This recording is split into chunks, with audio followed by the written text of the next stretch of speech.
Good evening from New York. I'm Chris Hayes. Well, the Major League Baseball All-Star Game has found a new home, and Republicans are very angry.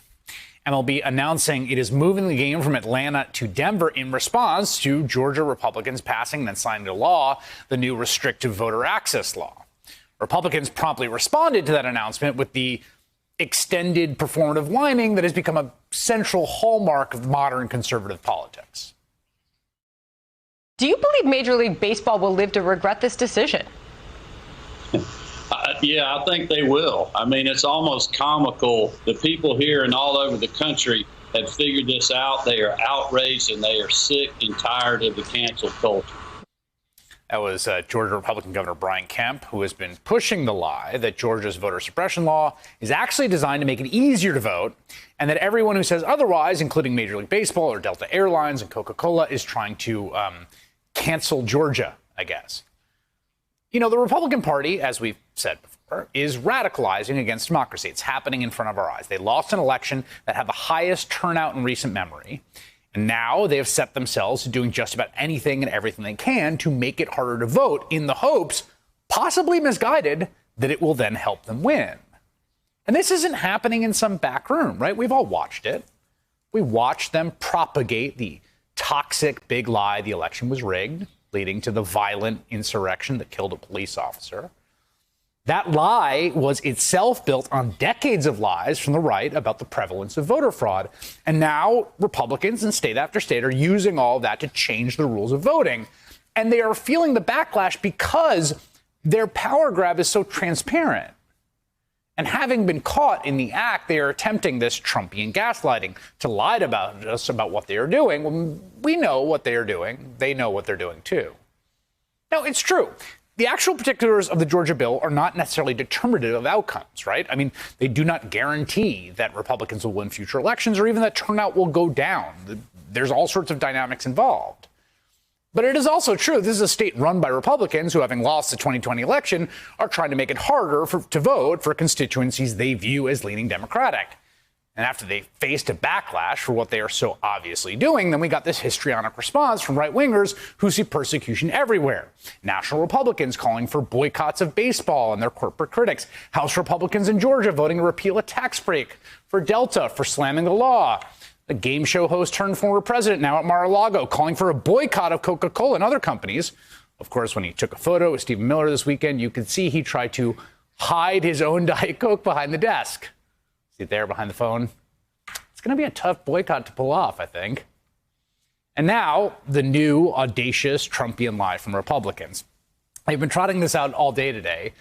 Is that Colorado, right? Colorado, where the All-Star Game has moved. They went from Atlanta to Denver. That Colorado actually has more restrictive voting laws than Georgia. Republican Senator Tim Scott tweeting, the MLB is moving the All-Star Game out of Atlanta, which has more day of voting rights than Colorado. The wokes are at it again, folks.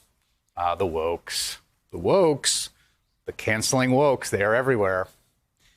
In reality, Colorado is a national model for voter access, with everyone automatically mailed a ballot that can be mailed back or stuck in a convenient drop box. That doesn't happen in Georgia. In fact, just to be clear, the law just passed in Georgia makes it so the state can't bail out ballot applications to everyone. It reduced the number of drop boxes, so that's pretty different.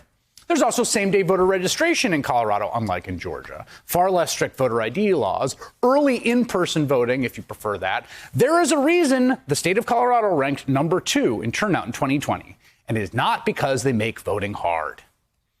As Dave Weigel put it, here's an easy way to tell the difference. Find a photo of Colorado voters waiting in a long line on Election Day. Any photo from the last 7 years since all-mail voting was phased in. Good luck. Well, we try. We can't find those photos because they don't exist. But, in Georgia, that's pretty easy to find. There were long lines to vote in 2020. Remember that first day of early voting, October 12th, there, folks waiting as long as 8 hours to cast a ballot? In Colorado, by contrast, voting is a breeze. You just mail your ballot, or vote in person, or drive right up. Here's what the primary looked like last year. Well, the polling locations aren't very busy inside because of drive-by voting. This is just a no-brainer, it seems like. This is what they've been doing. They've got this set up right here where people pull up and then they're able to cast their ballots right here on the spot. They just hand them over. We've seen it happen. It's like 4 or 5 seconds. At the White House briefing today, a Fox News correspondent tried to push the lie that Colorado is just as restrictive as Georgia, and it didn't go well. Is the White House concerned that Major League Baseball is moving their All-Star game to Colorado, where voting regulations are very similar to Georgia? Well, let me just refute the first point you made. First, let me say on Colorado, Colorado allows you to register on Election Day. Colorado has voting by mail, where they send to 100% of people in the state who are eligible applications to vote by mail. 94% of people in Colorado voted by mail in the 2020 election. And they also allow for a range of materials to provide, even if they vote on Election Day, for the limited number of people who vote on Election Day. Yeah, it's not very similar, sir. You know, if Republicans really think Colorado's a model for them, though, that they would accept, I say, let's call it a deal. There's so much conflict, debate over all this. So here's the deal.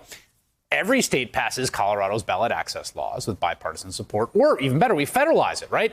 Call it the new H.R. 1, make it the law of the land. Republicans vote for it, Democrats vote for it. We all agree. We sign it into law. We call this whole thing over. The All-Star game could go back to Atlanta. And heck, Donald Trump could even take his Diet Coke out from behind his phone. Hey, thanks for watching our YouTube channel. You should know that you can follow today's top stories and breaking news and catch up on your favorite MSNBC shows all in one place. Download the NBC News app today.